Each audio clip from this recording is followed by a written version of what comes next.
यीशु मसीह की लाइफ की ओर ध्यान दे तो परमेश्वर को छूना आसान नहीं था। जब 12 साल के लहू बहने वाली औरत ने परमेश्वर को छुआ तो बाइबल कहती है भीड़ को चीरना पड़ा एक ऐसी औरत को जिसके लिए एक कदम भी चलना मुश्किल था। और जब जक्कई को परमेश्वर को देखना था तो बाइबल कहती है जक्कई गूलर के पेड़ पे चढ़ गया, जो चुंगी लेने वालों का सरदार था, एक बड़ी पोजीशन के ऊपर था, लेकिन यीशु मसीह को देखना मुश्किल था, इसलिए उसे अपनी इज्जत की परवाह किए बिना, आज का मंत्री लगा लो, पंजाब सरकार का कोई मंत्री, इस लेवल का वो इंसान था, लेकिन यीशु मसीह को देखने के लिए उसे पेड़ पे चढ़ना पड़ा, क्योंकि यीशु मसीह को मिलना, देखना, उससे कुछ लेना इतना आसान नहीं जितना लोग समझते।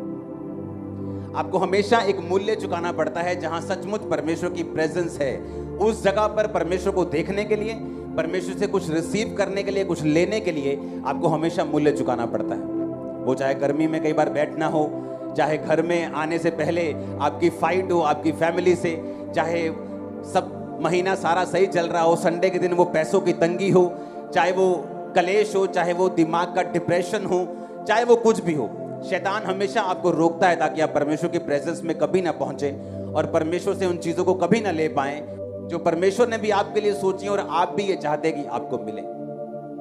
हालेलुया।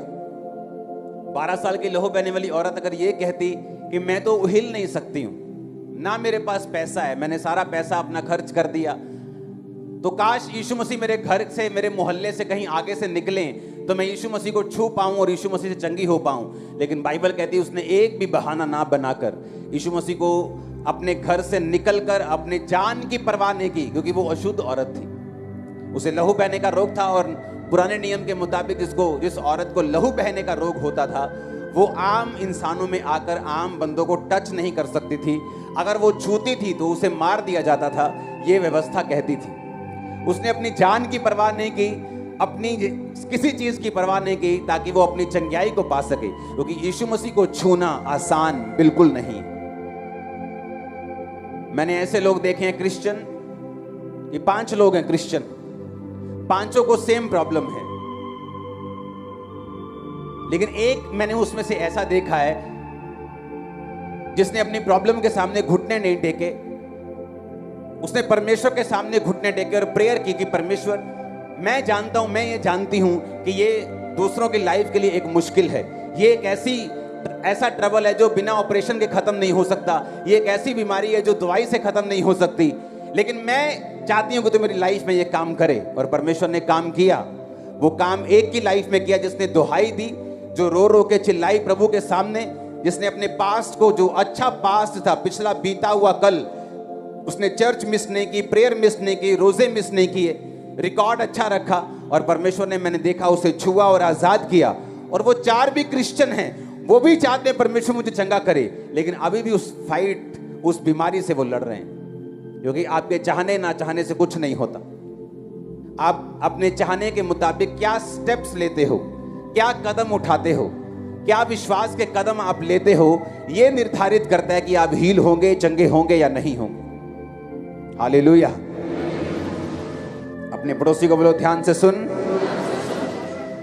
इसलिए जहां प्रभु यीशु मसीह का वास है वहां पर आपको एक्चुअल में जाने के लिए फाइट्स का सामना करना पड़ता है। जहां सचमुच परमेश्वर की प्रेजेंस है वहां पर आने के लिए आपका दिल जानता है शैतान किस तरह से आपसे लड़ने की कोशिश करता है, किस तरह आपको रोकने की कोशिश करता है, किस तरह से शनिवार शुक्रवार से उसके प्लान बनने शुरू होते हैं कि आप उस जगह ना पहुंच पाए जिस जगह सचमुच परमेश्वर ने आपको बरकत देनी है। लेकिन कुछ को मालूम है कि हमें एक प्राइस पे करना पड़ता है, खुदावंद की प्रेजेंस में जाने का मूल्य अदा करना पड़ता है, और वही मूल्य बताता है आपकी लाइफ में आगे क्या होगा। आज जितने जन खुदावंद की प्रेजेंस में हैं, आप बरकत को पाके जाएंगे, हील होके जाएंगे, डिलीवर होके जाएंगे, छुटकारा पाके जाएंगे। आमीन। ऊंचा है तो ये बरकत आपकी है। हालेलुया। जब शैतान काम कर रहा होता है तो आपको परमेश्वर के हाथ की जरूरत होती है, तब कोई नहीं बचा सकता। मैं गवाह हूं, मैं भी शैतान के हाथों में था किसी टाइम, और जब शैतान होता है तो निशानी होती है, घात होना, नष्ट होना, चुराए जा। बरकत चुरा ली गई। पहले अच्छा था बिजनेस डाउन हो गए। लोग क्या करते हैं, लोग पहले परमेश्वर में सही रीति से चलते नहीं। जब सही रीति से चलते नहीं, एक समय आता है शैतान का जो शैतान का अपॉइंटेड टाइम होता है, जो परमेश्वर ने भी अलाउ किया होता है। पहले पवित्रताई में चलना नहीं, जब समय आया कोविड के टाइम बड़ी बड़ी चर्चेस पे भी इफेक्ट हुआ, क्योंकि अगर सही रीति से चला जाए तो कोविड हमारे बढ़ने के लिए, ब्लेस होने के लिए और आगे बढ़ने के लिए था। शैतान अगर चुराने के लिए, घात करने के लिए और नष्ट करने के लिए तैयार है, तो दूसरी जगह जीसस आपको बचाने के लिए, ब्लेस करने के लिए और जीवन देने के लिए तैयार है। अब आपने चुनना है किसके पास जाना है। आमीन।